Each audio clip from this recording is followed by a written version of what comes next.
Hello Year 4, I hope that you're all well. Thank you for joining me for today's comprehension lesson. Now, for today's lesson, you're going to need some lined paper and a pencil. As you can see, I've got the text ready for us on the screen. So what I'd like you to do in a moment is pause the video and have a read through it by yourself. I will then you'll need to unpause. I will move the screen down so that you can see the rest of the text. Give that a read. Once you've done that, we'll read through the text together. So give the video a pause now and have a read of this part of the text. Lovely. And now pause the video again to read the rest of the text. Okay, lovely. Let's read the text together. Rome's emperors. Rome was not always ruled by emperors. For nearly 500 years, Rome was a republic ruled by an elected group called the Senate. But the republic collapsed in the chaos of the civil wars both before and after Julius Caesar's death. In 27 BCE, Caesar's adopted son Octavian, later called Augustus, reformed the state and brought peace back to the Roman world. He became the first emperor of Rome, and when he died in 14 CE, he passed the new throne to his adopted son Tiberius. Rome was to be ruled by emperors for the next 400 years. Okay, and we'll move up and across. Caligula went mad and was murdered, and reigned from 37 to 41 CE. Claudius conquered Britain and reigned from 41 to 54 CE. Nero was the last of Augustus's family and reigned from 54 to 68 CE.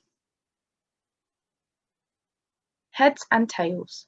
Coins were a good way to display the image of the emperor and his deeds. These are coins of Tiberius' successors. Over here. Okay, we'll move down a bit now to a Roman triumph. A Roman triumph. When an emperor won a great victory, he would be granted a parade called a triumph. This gave him the right to lead his soldiers and prisoners through Rome while the people cheered. Mad emperor. Some emperors went mad with power. Many Romans blamed Nero for starting the Great Fire of Rome in 64 CE, so that he could build himself a new capital in its ruin. The color of power. Purple, the most expensive dye, was largely reserved for the emperor's clothes. Senators wore togas with a purple band, and purple dye came from murex seashells. Emperor's weapon. This spectacular scabbard depicts Emperor Tiberius. It was found in the River Rhine in Germany. Tiberius receiving his nephew, the General Germanicus. A portrait of Emperor Tiberius. And a legion's eagle standard in a shrine. Traces of wood from the scabbard are stuck to the steel blade. Okay, so this is the wood stuck. Okay, we'll go up now. Laurel for a crown. Roman emperors did not wear gold crowns because they did not want to be thought of as kings. But they often wore laurel wreaths to symbolize their success in military power, particularly after a conquest. The jeweled crown was added much later. Cameo of God. The carved gem above shows the Emperor Augustus. He was proclaimed a god when he died. Julia and Livia. Here Augustus's wife Livia is shown as the goddess Juno and his daughter Julia as the helmeted goddess Roma. Livia was married to Augustus for 53 years and had considerable influence over him. Drusilla.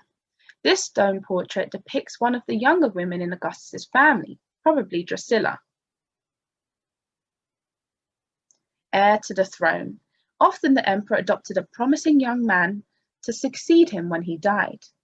Emperor Antoninus Pius adopted Lucius Verus, shown here in this fine bronze bust. Okay, and that is the end of the text. Now we will scroll down and get to the questions. Remember, you can pause the video if you need to go over anything again, and take your time. So question 1, look at the section headed Rome's emperors. Find and copy one word used to describe the ruler of Rome. So with this question, we know where we need to look for the answer, because it's telling us where we need to look in the text. And we need to find one word that's used to describe the ruler. What is another word in the text that also means ruler? So have a look in this paragraph. Which word also means ruler? Question 2. Look at the section headed A Roman Triumph. Complete the sentence below. When an emperor won a great victory, he would throw a huge party. He would celebrate by spending all the gold he had collected. He would be granted a parade called a triumph, or he would give away gold to his soldiers. Now, remember, we know where we need to look, but more importantly, we can only tick one of the options as our answer. So let's head to A Roman Triumph. Here we are. So we need to look through here what answer matches to one of these options, and only tick one. Question 3. Look at the main paragraph. Find and copy 2 different emperors that ruled Rome. So this time we're looking for 2 answers, and we're going up to the main paragraph again, this one right at the beginning, and finding 2 emperors that ruled Rome. Remember, pause the video if you need to here to write down your answers, or if you need a bit of time to read through the text. Question 4. Which statement is the best summary for what a laurel was? Was it leaves from a bush, a symbol of success and military power, part of the feast eaten when the emperor won a battle, or laurel was the name of one of the emperors? Again, like question 2, it's telling us to only pick one. Which statement is the best summary for what a laurel was? So when we go up to the text, where do we think we need to look? I think we need to go to the section that talks has the subheading Laurel for a Crown. When we look through there, which one of these answers is stated in the text? So it has to be something that is found in the text, then only choose one. So have a moment to do that.